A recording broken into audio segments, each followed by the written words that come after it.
अस्सलाम वालेकुम class 8 subject है आपका केमिस्ट्री और लेक्चर नंबर है 15। आज जो हम लोगों ने टॉपिक स्टार्ट करना है it is discovery of electron. इसको पढ़ने से पहले हम कुछ एटम के बारे में कुछ की पॉइंट्स हैं जिनको हम पढ़ चुके हैं, लेकिन इस टॉपिक को पढ़ने से पहले हम इसको रिवाइज कर लेते हैं। Atom consist of 3 sub atomic particles named electron, proton and neutron. Electron carries negative charge, ठीक है, इलेक्ट्रॉन पे नेगेटिव चार्ज होता है। Proton carries positive charge, neutron carries no charge, और न्यूट्रॉन पे कोई चार्ज नहीं होता। The number of proton in an atom is equal to number of electron. ये भी मैंने आपको जब एटॉमिक नंबर और मास नंबर पढ़ाया था उसमें बताया था कि जितने एक एटम में प्रोटॉन्स होते हैं उतने ही इलेक्ट्रॉन्स होते हैं। तो एज अ होल अगर हम बात करें एक एटम की, तो एटम पर कोई चार्ज नहीं होता, क्योंकि इसमें जितने पॉजिटिव चार्जेस होते हैं उतने ही नेगेटिव चार्जेस होते हैं, जो एक दूसरे के इफ़ेक्ट को कैंसल आउट कर देते हैं। इसकी वजह से एटम के ऊपर कोई भी चार्ज नहीं होता। तो अब हम पढ़ेंगे डिस्कवरी ऑफ इलेक्ट्रॉन, कि इलेक्ट्रॉन डिस्कवर कैसे हुए। सर विलियम क्रूक्स वो साइंटिस्ट है जिसने ये एक्सपेरिमेंट परफॉर्म किया था। इसने क्या किया था, एक डिस्चार्ज ट्यूब ली। डिस्चार्ज ट्यूब क्या होती है, ये शीशे यानी ग्लास की बनी हुई एक ट्यूब होती है जिसमें इलेक्ट्रोड्स को फिट कर दिया जाता है, ठीक है, जैसे कि आप इस डायग्राम में देख सकते हैं। एक ग्लास की बनी हुई ट्यूब है, ठीक है, जिसका नाम है डिस्चार्ज ट्यूब, और इसके अंदर दो आपको सेमी सर्कल फॉर्म में जो नज़र आ रहे हैं, जिनको जो है वो ग्रीन एनोड और कैथोड के नाम से जो है यहाँ पर पॉइंट आउट किया गया है। They are the electrodes. इन इलेक्ट्रोड्स को कनेक्ट कर दिया जाता है एक्सटर्नल सोर्स यानी बैटरी के साथ। वो इलेक्ट्रोड जिसको बैटरी के नेगेटिव टर्मिनल के साथ कनेक्ट किया जाता है उसको नाम दिया जाता है कैथोड का, और वो इलेक्ट्रोड जो कि बैटरी के पॉजिटिव टर्मिनल के साथ अटैच किया जाता है उसको नाम दिया जाता है एनोड का। तो ये हो गई इस्टेब्लिशमेंट, यानी ये वो जो आपका ऑपरेटस है वो सेट हो गया है। एक चीज़ जो इसमें याद रखनी है स्ट्रक्चर के पॉइंट ऑफ व्यू से, वो ये है कि यहाँ पर एक यूज़ किया गया है वैक्यूम पम्प। वैक्यूम पंप का ये रोल है कि इसमें से जितनी भी एयर होती है उसको एक्सक्लूड आउट कर लिया जाता है, यानी बाहर निकाल दिया जाता है, और एयर का प्रेशर ट्यूब के अंदर बहुत ही कम रखा जाता है, which is nearly equal to 10⁻⁻⁴ atmospheric. अब जैसे ही इलेक्ट्रिसिटी का फ़्लो होता है, यानी आप वोल्टेज सप्लाई करते हैं, तो क्या देखा जाता है कि कैथोड में से कुछ रेस निकल रही हैं, ठीक है, जैसे कि आप यहाँ देख सकते हैं ऑरेंज कलर में जो 3 एरोस शो हो रहे हैं वो कैथोड रेस को इंडिकेट कर रहे हैं, और ये जा रहे हैं पॉजिटिव एनोड की तरफ। ओके, अब इस टेक्स्ट में से हम पढ़ लेते हैं, रीडिंग कर लेते हैं। It was sir William crooks who first perform experiment in A discharge tube, the tube containing electrode in 1879 by passing electric current through gases in the discharge tube at a very low pressure. A gas discharge tube is a glass tube fitted with 2 electrodes. The electrode that is connected with the negative terminal of the battery is called as cathode, while the electrode that is connected with the positive terminal of the battery is called as anode. The pressure of gas inside the discharge tube was kept 10⁻⁻⁴ atmospheric. It was noticed that when electric current was passed from the discharge tube, shining rays were emitted from the cathode. These rays were given the name of cathode rays because these rays were emitting from cathode. तो ये हो गई इसकी structure discharge tube का, ठीक है, और उसका प्रिंसिपल कि सर विलियम क्रूक्स ने क्या एक्सपेरिमेंट डिज़ाइन किया था, किस लिए किया था, और उसके पास रिज़ल्ट क्या आए। अब नेक्स्ट हम पढ़ेंगे प्रॉपर्टीज़ ऑफ कैथोड रेस।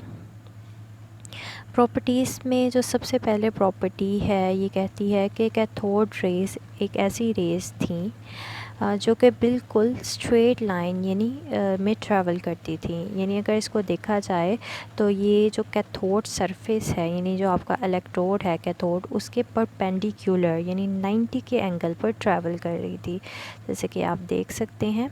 ठीक है, इट इज़ मूविंग स्ट्रेटली। ठीक है, जैसे कि ये पिछली डायग्राम में भी आपको शो किया गया है कि कैथोड रेज़ बिल्कुल स्ट्रेट लाइन में ट्रैवल करती है। नेक्स्ट पॉइंट है they can form a sharp shadow of an opaque object if placed in their path. यानी इनके रास्ते में अगर कोई भी ऑब्जेक्ट रख दिया जाए, ठीक है, तो उसका शेडो बन जाता था। They are attracted towards positive plate in an electric and magnetic field showing that they are negatively charged। अब इसको टेस्ट किया गया जब इन रेज़ को इलेक्ट्रिक और मैग्नेटिक फील्ड में, तो ये रेज़ की नेचर ऐसी थी कि ये पॉजिटिव की तरफ जा रही थी। इसी वजह से इसको जो है यहाँ से जो है फाइंड आउट किया गया है कि ये लाजमी नेगेटिव चार्ज होगी रेज़, क्योंकि ये पॉजिटिव की तरफ जा रही हैं। ठीक है, और आपको पता है ऑपोजिट चार्जेस जो हैं वो एक दूसरे को अट्रैक्ट करते हैं, इसी वजह से नेगेटिव रेज थी और ये पॉजिटिव प्लेट की तरफ अट्रैक्ट हो रही थी। नेक्स्ट पॉइंट है they increase the temperature of the body on which they fall. जैसे ही एक ओपैक ऑब्जेक्ट रखा गया और ये देखा गया कि उसका शेडो बन गया है, तो जब उस ऑब्जेक्ट को चेक किया गया तो उसका टेम्परेचर भी बॉडी का ज़्यादा हो गया था। इसका मतलब है कि ये ऐसी कोई रेज़ हैं जिसकी वजह से जो बॉडी में है वो हीटिंग अफेक्ट प्रोड्यूस हो जाता है। J.J. Thomson discovered their charge to mass ratio which was equal to that of electron। J.J. Thomson जो साइंटिस्ट था इसने क्या किया था, इसने इसकी चार्ज और मैस रेशियो फाइंड आउट की थी, जो कि बाद में कंपेयर जब किया गया तो वो इलेक्ट्रॉन को जो है इस चीज़ का नाम दे दिया गया। यानी वो नियरली इस जो चार्ज टू मैस रेशियो थी वो इलेक्ट्रॉन पार्टिकल्स के जो है वो इक्विवेलेंट थी। तो बाद में कहा गया कि ये रेज़ नहीं हैं, दरअसल they are the electron particles।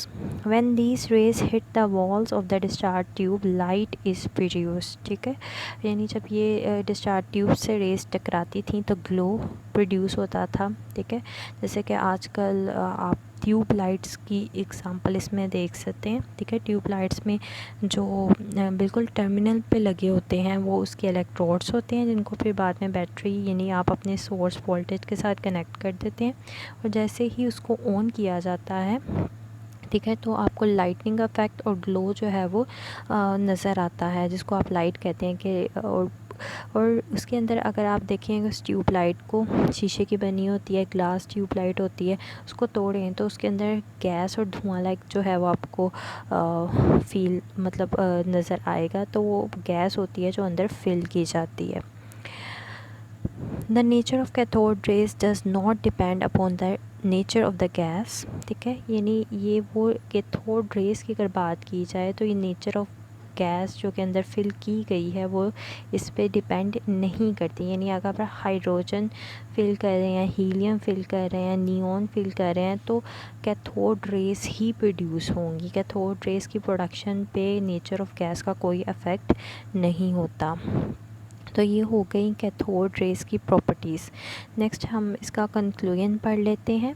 तो इन प्रॉपर्टीज़ की बेस पर जो देखा गया वो ये था कि these are not rays, in fact they are fast moving particles called electrons. यानी इस प्रॉपर्टीज़ की बेस पे जब एनालिसिस किया गया तो ये कहा गया कि ये कोई रेज़ नहीं है, बल्कि ये कोई पार्टिकल्स हैं जो कि फ़ास्ट मूविंग पार्टिकल्स हैं, और इनको इलेक्ट्रॉन्स का नाम दे दिया गया। और यहाँ पर जो है वो इलेक्ट्रॉन की डिस्कवरी हुई, जिसका जो है डिस्कवर करने वाला साइंटिस्ट है, it is sir William crooks. Objective का पॉइंट है, और इसने किस ईयर में किया था, 1879, ये भी ऑब्जेक्टिव हो सकती है। यहाँ मैंने आपके साथ एक और डायग्राम शो करती है कैथोड रे ट्यूब की, जिसमें काफ़ी क्लियरली आप देख सकते हैं डिस्चार्ज ट्यूब को। ठीक है, जो कि ग्लास की बनी हुई है, एनोड जो कि बैटरी के पॉजिटिव टर्मिनल के साथ अटैच है, कैथोड जो कि बैटरी के नेगेटिव टर्मिनल के साथ अटैच है, और air at a very low pressure है, इसके साथ वैक्यूम पंप है। ठीक है। और आप कैथोड में से एरोस जो आपको निकलते हुए नज़र आ रहे हैं, these are the cathode rays which were later named as electron. Okay, यहाँ हो गया डिस्कवरी ऑफ इलेक्ट्रॉन कंप्लीट। अब हम चलते हैं अपने नेक्स्ट टॉपिक की तरफ which is discovery of proton. इसके लिए जो एक्सपेरिमेंट किया गया वो साइंटिस्ट जिसने इसको एक्सपेरिमेंट को लीड किया, इट वाज गोल्डस्टीन, ठीक है। उसी के नाम पर इसको गोल्डस्टीन एक्सपेरिमेंट के नाम से भी इस टॉपिक को आपसे पूछा जा सकता है। 1886 में Goldstein observe that in addition to cathode rays other rays were also present in the discharge tube. He called these rays as canal rays और positive raise.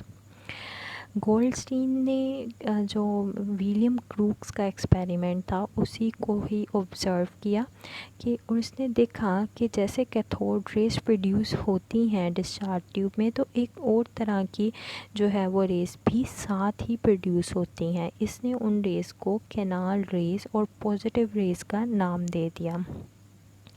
These rays were traveling in opposite direction to the cathode rays, क्योंकि cathode rays cathode में से निकल रही थी और anode की तरफ जा रही थी। ये वो रेस थी जो कि कैथोड की तरफ जा रही थी। तो इस वजह से इसने कहा कि ये पॉजिटिव रेस हैं, क्योंकि ये कैथोड यानी नेगेटिव इलेक्ट्रोड की तरफ जा रही हैं। दैट्स वाई इसने इसको नाम दे दिया पॉजिटिव रेस का। For this purpose he used a discharge tube having perforated cathode। अब इसने यहाँ पर अपना जो एक्सपेरिमेंट किया उसका आपको स्ट्रक्चर यानी डिज़ाइन बता रहा है कि इसने एक डिस्चार्ज ट्यूब ली, उसमें जो कैथोड लगाया वो परफोरेटेड था। परफोरेटेड से मुराद ये है कि उस कैथोड में यानी जो इलेक्ट्रोड लगाया गया उसमें सुराख यानी परफोरेशन थी।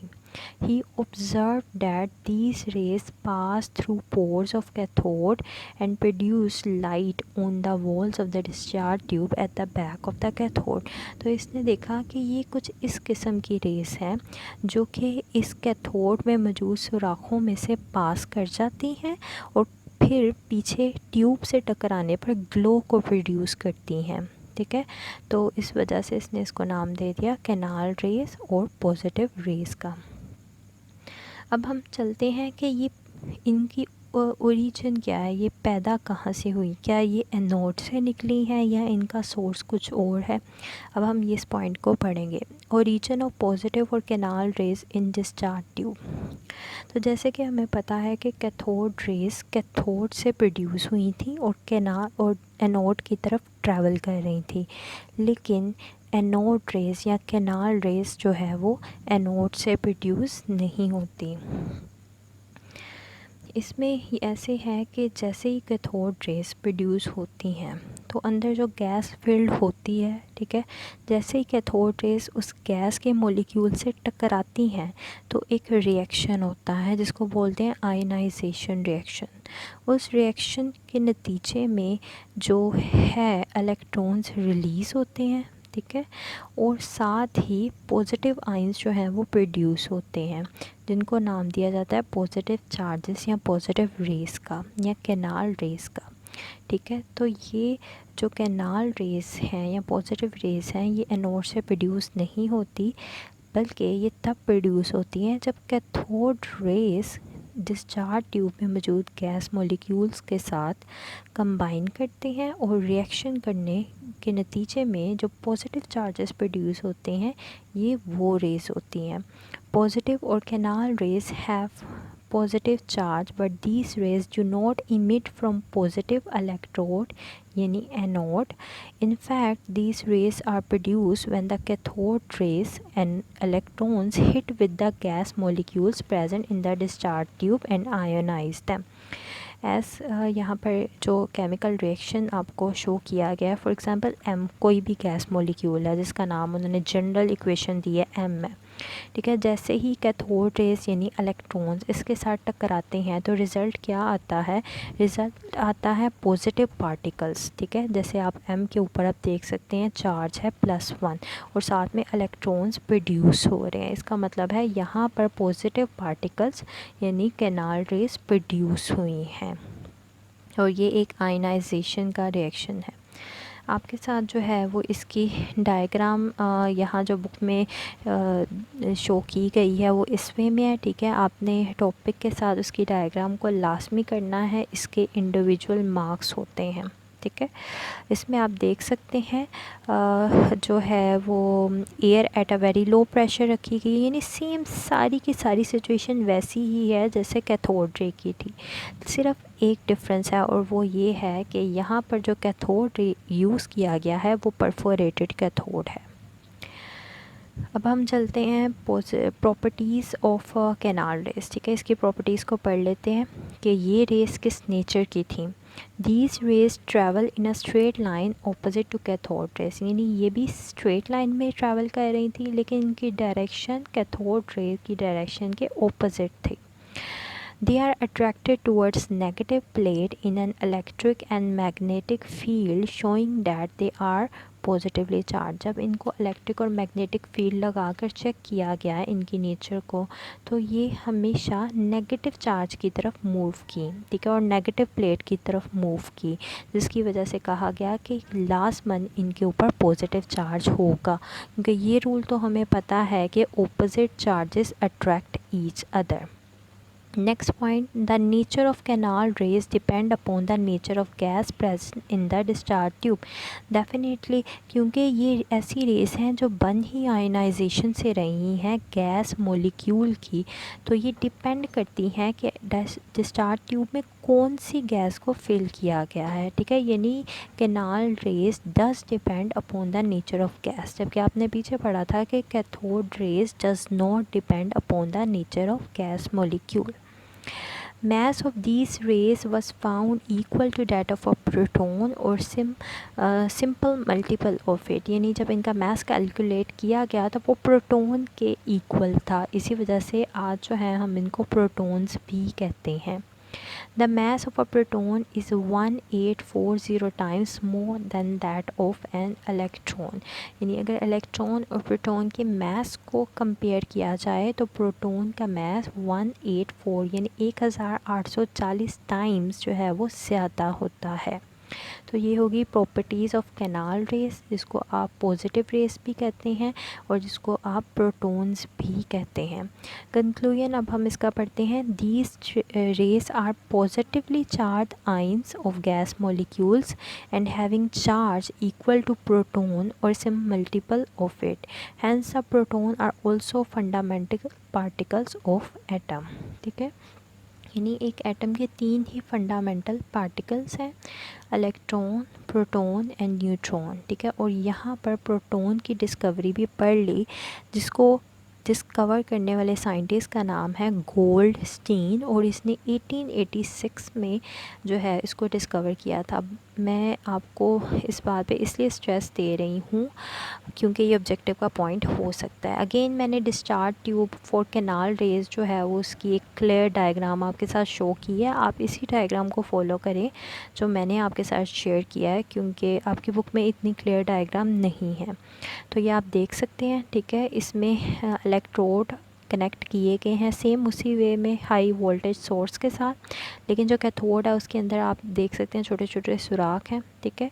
और कैथोड रेस जो है वो एनोड की तरफ जा रही हैं, ठीक है, और एज अ रिएक्शन जो है वो एनोड रेस प्रोड्यूस हो रही हैं जो कि कैथोड में से ट्रैवल करती हुई डिस्चार्ज ट्यूब के साथ हिट कर रही हैं। यहाँ भी वैक्यूम पंप लगाया गया है ताकि एयर के प्रेशर को इनसाइड डिस्चार्ज ट्यूब कंट्रोल किया जा सके। अच्छा, होमवर्क ये है कि आपने लर्न करना है टॉपिक को थोरली विद डायग्राम, और याद करके आप इसको लिख लें तो ये ज़्यादा बेहतर है। इसके अलावा आपने कोशिश करनी है कि जो भी आप टॉपिक पढ़ रहे हैं, जैसे आज हमने डिस्कवरी ऑफ इलेक्ट्रॉन और प्रोटॉन पढ़ा है, तो इसमें से जितने भी ऑब्जेक्टिव के पॉसिबल पॉइंट्स हैं उनके आप साथ साथ नोट्स बना लें, क्योंकि ऑब्जेक्टिव 8, 9, 10 में आकर कहीं से भी आ सकती है, ठीक है। ज़रूरी नहीं है कि आपको जो एक्सरसाइज है वहीं से ऑब्जेक्टिव आए, या आपसे कहीं भी पूछा जा सकता है। मुलाकात होती है आपसे नेक्स्ट लेक्चर में। टिल देन अल्लाह हाफ़िज़।